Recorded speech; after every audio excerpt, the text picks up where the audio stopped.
Good morning and welcome to Evinger's Reading Nook. I am reading Pride and Prejudice by Jane Austen. I'm glad that you could join me. Make sure you subscribe to my channel and like this video for more great content. Chapter 27. With no greater events than these in the Longbourn family, and otherwise diversified by little beyond the walks to Meryton, sometimes dirty and sometimes cold, did January and February pass away. March was to take Elizabeth to Hunsford. She had not at first thought very seriously of going thither, but Charlotte, she soon found, was depending on the plan, and she gradually learned to consider it herself with greater pleasure, as well as greater certainty. Absence had increased her desire of seeing Charlotte again, and weakened her disgust of Mr. Collins. There was such novelty in the scheme, and as, with such a mother and such uncompanionable sisters, home could not be faultless. A little change was not unwelcome for its own sake.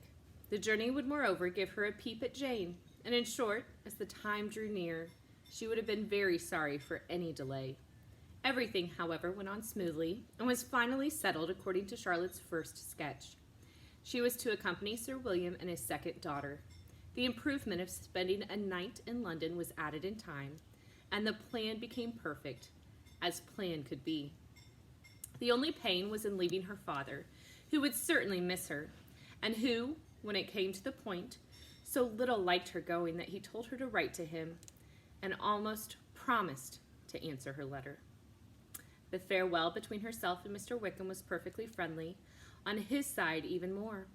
His present pursuit could not make him forget that Elizabeth had been the first to excite and to deserve his attention, the first to listen and to pity, the first to be admired, and in his manner of bidding her adieu, wishing her every enjoyment, reminding her of what she was to expect in Lady Catherine de Bourgh, and trusting their opinion of her, their opinion of everybody, would always coincide. There was a solicitude, an interest which she felt must ever attach her to him with the most sincere regard, and she parted from him, convinced that whether married or single, he must always be her model of the amiable and pleasing. Her fellow travelers the next day were not of a kind to make her think him less agreeable.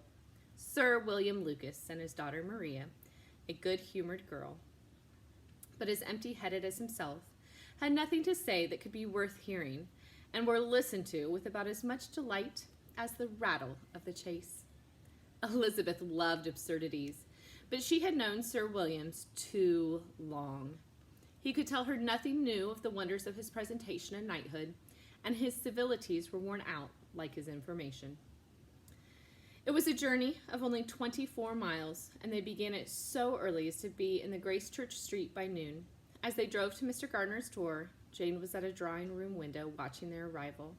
When they entered the passage, she was there to welcome them, and Elizabeth, looking earnestly in her face, was pleased to see it, healthful and lovely as ever.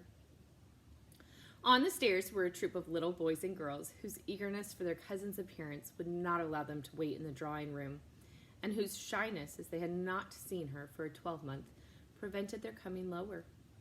All was joy and kindness. The day passed most pleasantly away, the morning in bustle and shopping, and the evening at one of the theaters.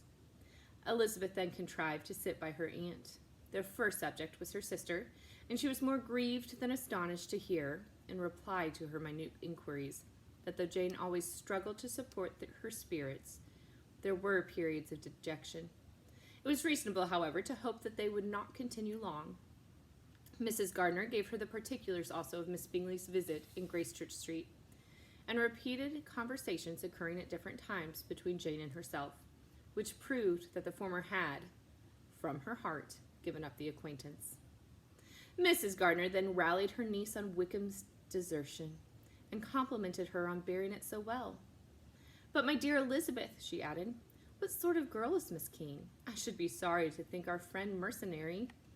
"Pray, my dear aunt, what is the difference in matrimonial affairs between the mercenary and the prudent motive?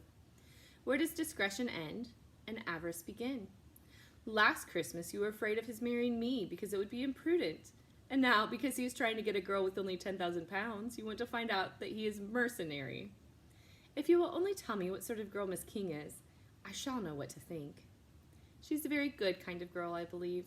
I know no harm of her, but he paid her not the smallest attention till her grandfather's death made her mistress of this fortune. No, why should he? If it was not allowable for him to gain my affections because I had no money, what occasion could there be for making love to a girl whom he did not care about and who was equally poor?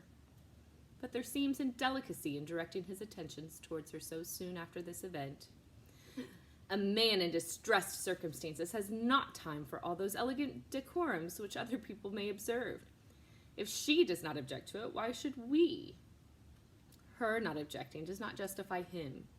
It only shows her being deficient in something herself, sense or feeling. Well, cried Elizabeth, have it as you choose. He shall be mercenary, and she shall be foolish. No, Lizzie, that is what I do not choose. I should be sorry, you know, to think ill of a young man who has lived so long in Derbyshire. Oh, if that is all, I have a very poor opinion of young men who live in Derbyshire, and their intimate friends who live in Hertfordshire are not much better. I am sick of them all, thank heaven. I am going tomorrow where I shall find a man who has not one agreeable quality, who has neither manner nor sense to recommend him.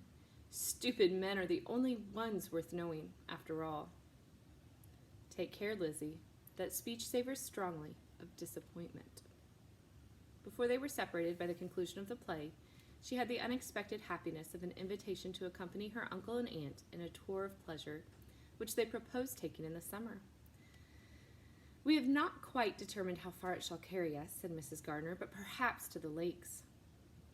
No scheme could have been more agreeable to Elizabeth, and her acceptance of the invitation was most ready and grateful. My dear, dear aunt, she rapturously cried, what delight, what felicity! You give me fresh life and vigor. Adieu to disappointment and spleen. What are men to rocks and mountains? Oh, what hours of transport we shall spend, and when we do return, it shall not be like other travelers, without being able to give one accurate idea of anything. We will know where we have gone. We will recollect what we have seen. Lakes, mountains, and rivers shall not be jumbled together in our imaginations, nor when we attempt to describe any particular scene will we begin quarreling about its relative situation.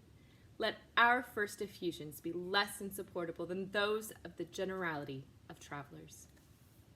Thank you for reading along with Pride and Prejudice, Chapter 27.